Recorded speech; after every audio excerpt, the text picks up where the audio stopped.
Hola, mi nombre es Karen Solano. Hoy hablaré sobre conceptos básicos de epigenética abordando la estructura del ADN, el dogma central de la biología molecular y los mecanismos epigenéticos que regulan la expresión génica.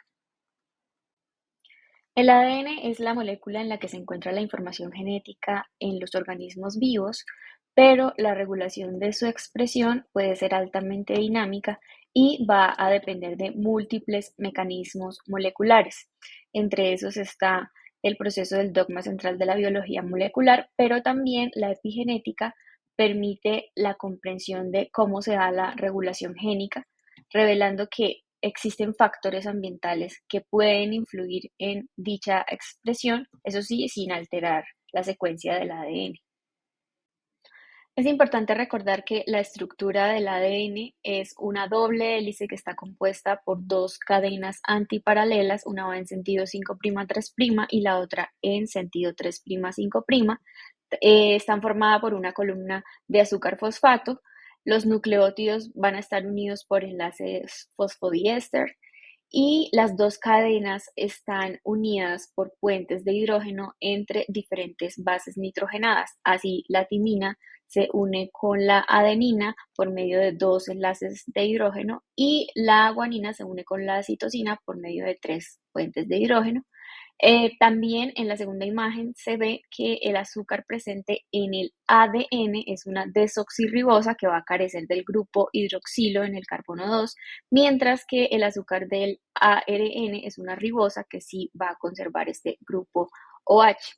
También en el ARN tenemos que la base nitrogenada es el uracilo y no la timina. El dogma central de la biología molecular va a describir cómo es que se da ese flujo de información génica desde la replicación del ADN para transcribirse a ARN y luego traducirse a aminoácidos y la posterior conformación de proteínas. Pero también sabemos que la replicación actúa sobre todo el ADN de un organismo, pero no todo el ADN se transcribe en ARN y no todo el ARN se traduce en proteínas. Y es aquí cuando mecanismos de la epigenética pueden explicar esta razón. También hay que aclarar que la replicación del ADN es semiconservativa y es bidireccional, lo que implica que cada cadena parental va a servir como molde para formar cadenas, nuevas hebras complementarias, y también se puede dar la transcripción inversa, que es el proceso en el que una hebra de ARN va a ser utilizada como molde para sintetizar una cadena de ADN complementario. Entonces, vamos a ver cuál es el proceso del dogma central de la biología molecular. En el proceso de replicación del ADN que va a ocurrir en la fase de síntesis del ciclo celular, para establecer horquillas de replicación bidireccionales en los orígenes en el ADN bicatenario, las dos cadenas de ADN primero deben separarse para que se carguen helicasas de ADN. En este proceso también está involucrado la enzima primasa que va a poner primers para que la ADN polimerasa pueda añadir nucleótidos. Recordemos que la cadena líder va en dirección 5' 3', mientras que la cadena rezagada va en dirección 3' 5'. Por lo tanto, la síntesis se hace en fragmentos de Okazaki, en donde se ponen primers de ARN y luego la polimerasa añade los nucleótidos. Finalizando, está la otra enzima que es la ADN ligasa que va a volver a construir los puentes de hidrógeno para formar la nueva cadena de ADN. De esta manera se tienen dos hélices de ADN que vienen de una cadena original. En el proceso de transcripción se va a generar una molécula de ARN mensajero a partir de una plantilla de ADN y esto se va a dar en la eucromatina, es esa región en donde la cromatina está descompacta y está accesible a la polimerasa. Entonces, hay proceso de iniciación en donde la polimerasa reconoce la secuencia e inicia la transcripción. También está el proceso de elongación en donde se va a sintetizar el ARN mensajero. Y finalmente, la polimerasa detiene la transcripción en una secuencia de terminación. Y la traducción, que es ese proceso en el que los ribosomas van a leer el ARN mensajero que se transcribió anteriormente para luego producir aminoácidos y posteriormente ensamblar proteínas. En este proceso, pues está involucrado el ARN mensajero que va a contener esa secuencia codificante, está también involucrado el ARN ribosomal que está compuesto por una subunidad grande y una subunidad pequeña y va a facilitar la síntesis de la proteína, y también está el ARN de transferencia que va a transportar aminoácidos y los va a acoplar a través de un anticodón. Para este proceso, el ribosoma reconoce el codón de inicio y lo ensambla con el ARN de transferencia iniciador. Luego se cataliza la formación de enlaces peptídicos entre los aminoácidos y el ribosoma para la terminación alcanza un codón de stop liberando la proteína que sintetizó.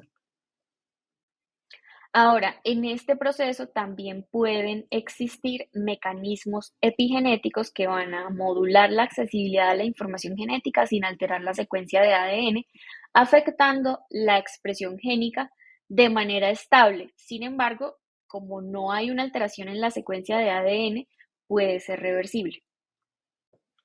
La metilación del ADN es uno de los mecanismos epigenéticos más conocidos y consiste en añadir grupos metilo CH3 en dinucleótidos CpG, que son islas citosina fosfato guanina, por acción de las ADN metiltransferasas, lo que generalmente silencia la transcripción.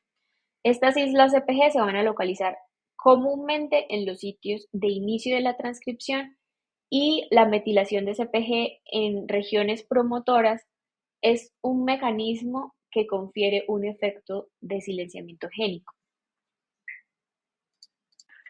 La metilación de las histonas puede tener efectos represores o activadores. Y esto sucede porque dentro de las cromatinas, las cadenas de ADN se van a enrollar alrededor del octámero, que es el que se ve en la imagen y está compuesto por histonas H2A, H2B, H3 y H4, y la H1 que también actúa como una histona de enlace. De acuerdo con los autores, las histonas pueden sufrir modificaciones post-traduccionales en sus colas N-terminales, incluyendo acetilación, metilación, fosforilación y ubiquitinación. Entonces, en estas histonas se pueden encontrar los escritores, que son proteínas que se encargan de escribir las diferentes marcas epigenéticas. También están las proteínas que se encargan de borrar las marcas epigenéticas, y los lectores, los readers, su función es conocer qué marcas epigenéticas están escritas y contienen bromodominios que son lectores en sí mismos y tienen una estructura que son capaces de reconocer si las lisinas de las colas de las histonas tienen o no un grupo unido.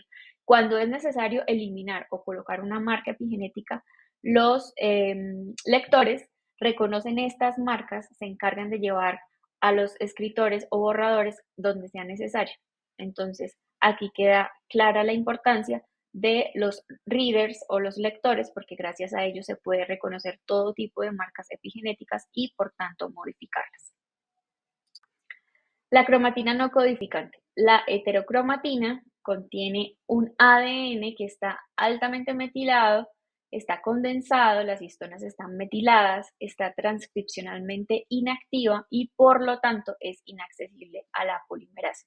Mientras que la eucromatina está menos condensada, por lo tanto transcripcionalmente activa, se descondensa en el ciclo celular y los genes expresan. Finalmente están los ARN no codificantes, que están categorizados en ARN no codificantes pequeños y ARN no codificantes largos. Son reguladores epigenéticos cruciales que se dirigen a los ARN mensajeros o proteínas para regular las funciones y destinos celulares. También se observan los microARNs que pueden unirse a un extremo del ARN mensajero y pueden promover degradación o inhibir esa traducción. Como conclusión, se tiene que el dogma central de la biología molecular describe cómo es que se da ese flujo de información genética en el que la replicación, transcripción y traducción conducen a la síntesis de proteínas. Sin embargo, este proceso puede ser modulado por los mecanismos epigenéticos como los que vimos, que son la metilación del ADN, la modificación de histonas, la cromatina no codificante y el ARN no codificante, y estos mecanismos permiten regular la expresión génica sin alterar la secuencia del ADN. Estos mecanismos también desempeñan un papel fundamental en la diferenciación celular, las respuestas adaptativas y la capacidad del organismo para poder responder a cambios ambientales. Y estas son las referencias utilizadas en la presentación. Muchas gracias.